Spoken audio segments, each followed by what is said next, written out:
If you think drinking until you drop is a modern habit, wait until you discover what it was like to get drunk in the Middle Ages. Did peasants really drink beer for breakfast? And what about monks? Did they secretly brew alcohol inside monasteries? Today, we're diving into the surprising drinking habits of medieval society, revealing how kings, nobles, and commoners treated alcohol. But what exactly happened to those who overdid it? By the end, you'll learn about a bizarre medieval hangover cure that will make you appreciate modern remedies.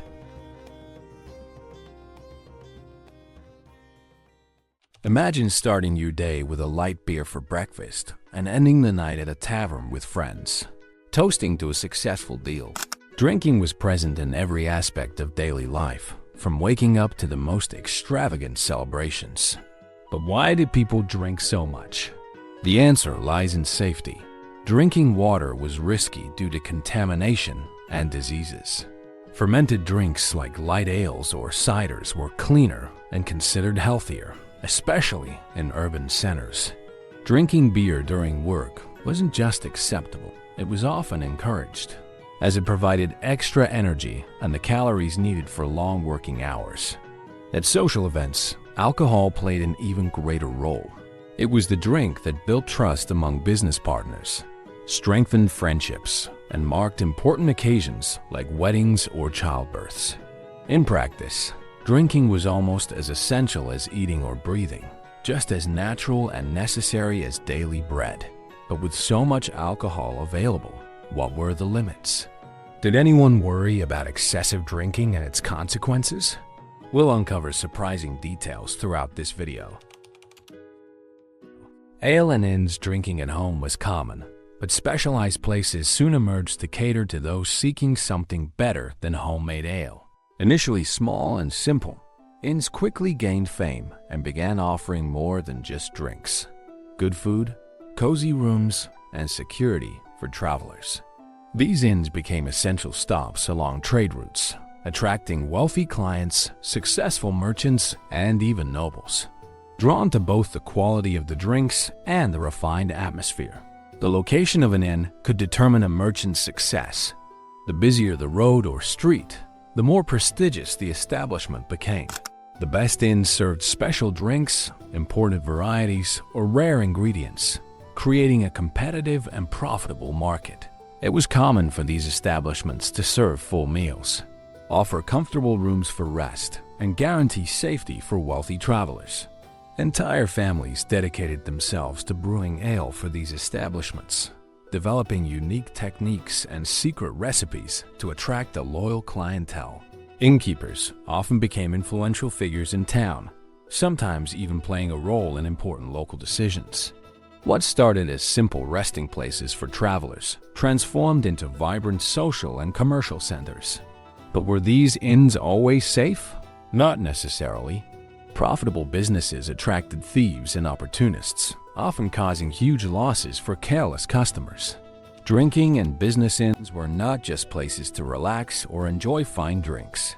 They quickly became informal business hubs, even though medieval laws required transactions to take place in official markets. Merchants often closed major deals around a table, away from the watchful eyes of tax collectors. It was in these lively, beer-filled settings that the real economy thrived. But along with the advantages came significant dangers.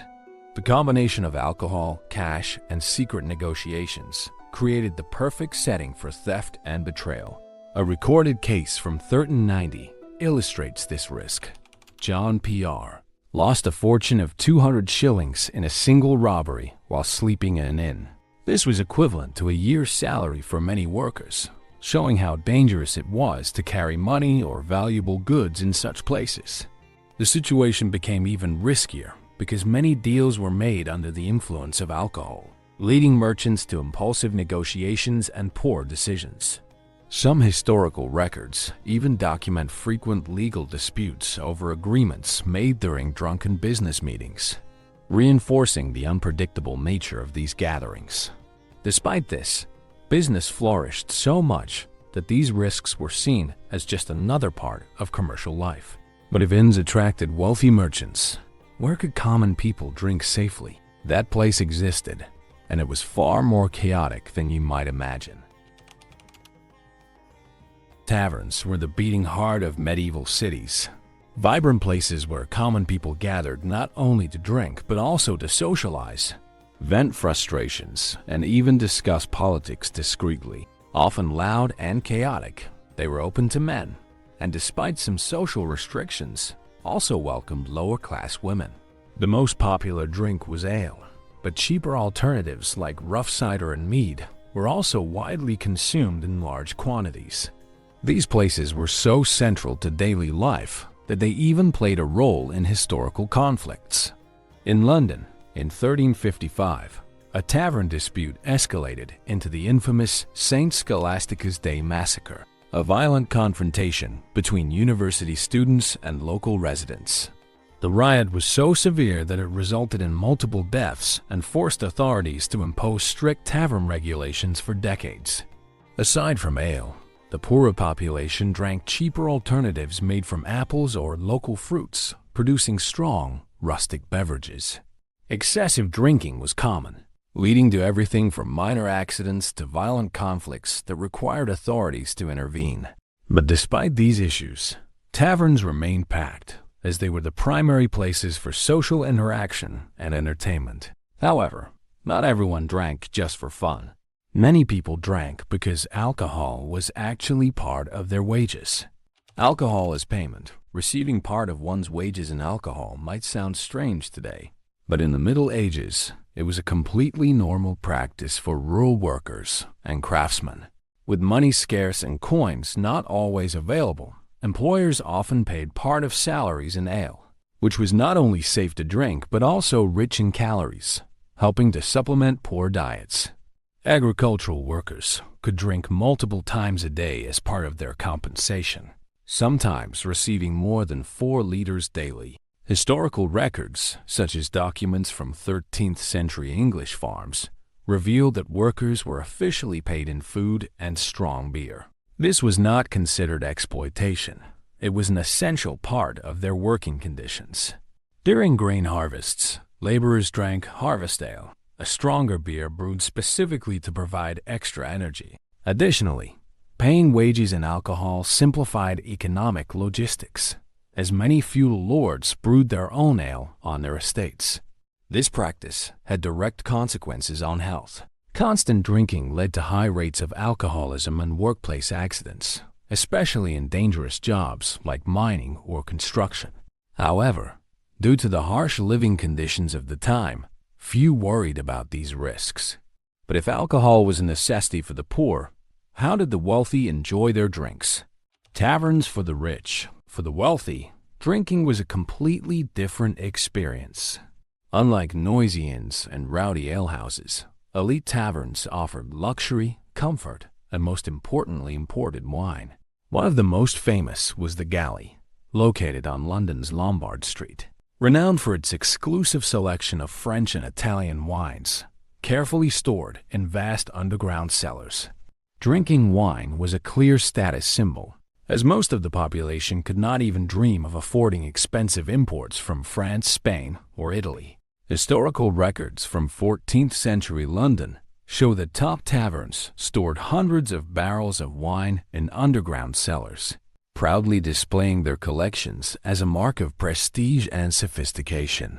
These establishments also served as important political hubs, attracting influential figures such as nobles, judges, and wealthy merchants.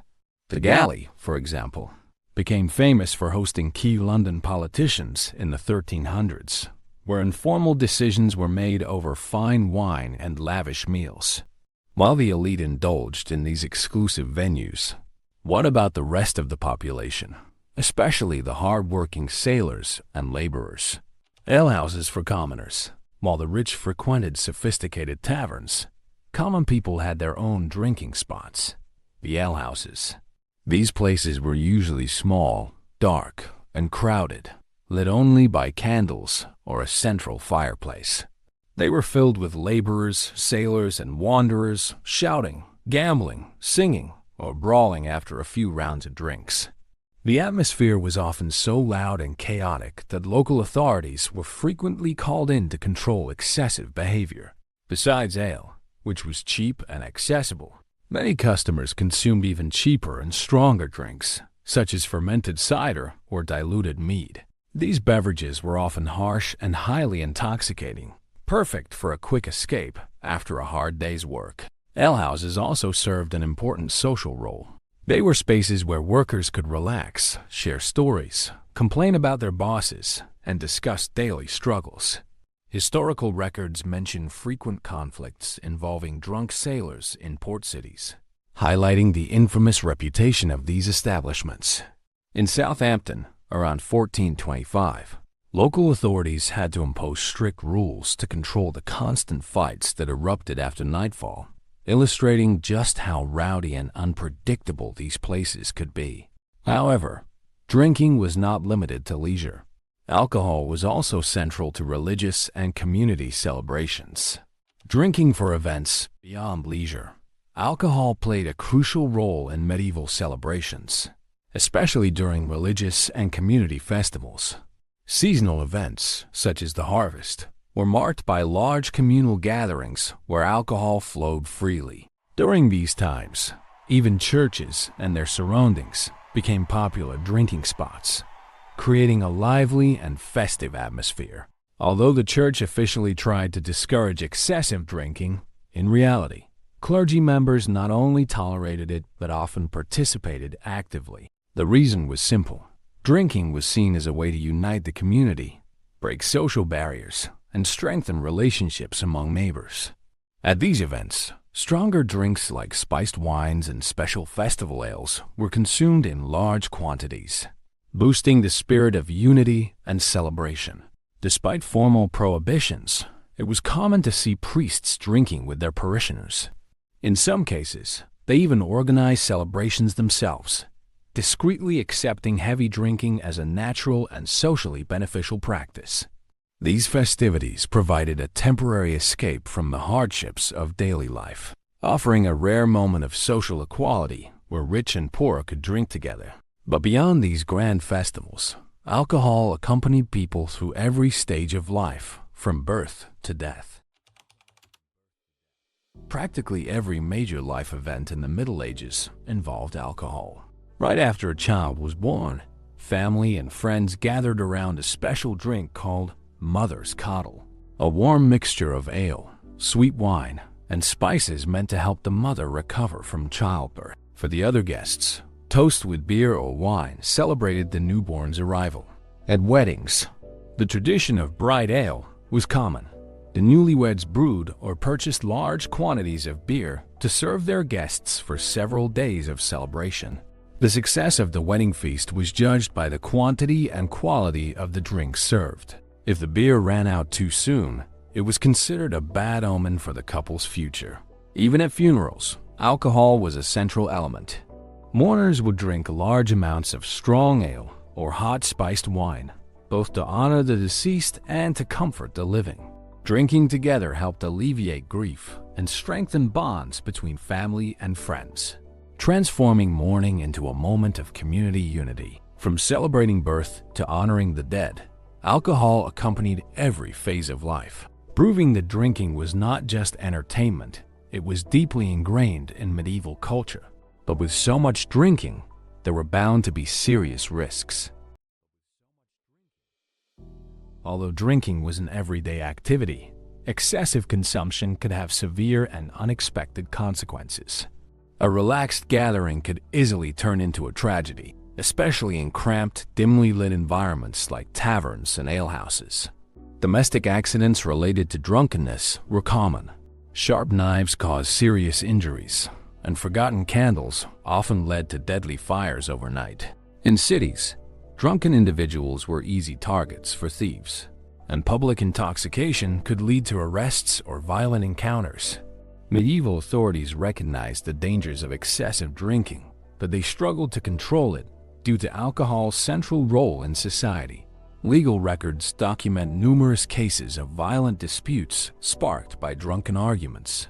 Some of these conflicts escalated from minor misunderstandings to deadly brawls, leaving lasting scars on local communities. Despite the risks, people generally accepted intoxication as part of daily life. Being drunk was not viewed as a severe moral failing, but rather as a slightly inconvenient yet tolerated behavior. In fact, even the judges and officials who presided over drunkenness cases were known for their own heavy drinking, highlighting how deeply alcohol was woven into the medieval way of life. And after the Black Death devastated Europe, alcohol became even more embedded in daily existence. Post-Black Death boom, after the devastation caused by the Black Death, which wiped out nearly half of Europe's population, something unexpected happened. Alcohol consumption skyrocketed. With fewer workers available, those who survived demanded better working conditions and higher wages. Suddenly, peasants and artisans had more money, not just for necessities, but for pleasures, especially alcohol. This economic shift led to an explosion in beer and wine sales. Records from the late 14th and early 15th centuries show that a common laborer could buy up to 4 gallons of ale with just one day's wages, something unimaginable before the plague. This made better quality, more expensive drinks accessible to a larger portion of the population. Additionally, with fewer mouths to feed, more raw materials were available, allowing brewers to create stronger and more flavorful beverages, further increasing consumption. The result was a period of excess, where even ordinary workers visited taverns more frequently, and alcohol became a central part of daily leisure. The phenomenon was so widespread that modern historians refer to this time as the golden age of popular alcohol consumption, permanently reshaping medieval society's relationship with drinking. But with all this drinking, one question remains. How did medieval people deal with the worst hangovers? The bizarre medieval hangover cure. With so much drinking, hangovers were inevitable. But medieval people had their own strange remedies, and one of the most bizarre involved swallowing live eels mixed with bitter almonds, all diluted in strong wine. It was believed that this disgusting cocktail cleansed the body and quickly eliminated the effects of alcohol. While this might sound unimaginable today, medieval physicians actually recommended this extreme remedy. So, would you dare to try it after a medieval drinking spree? Or would you rather stick to plain water instead?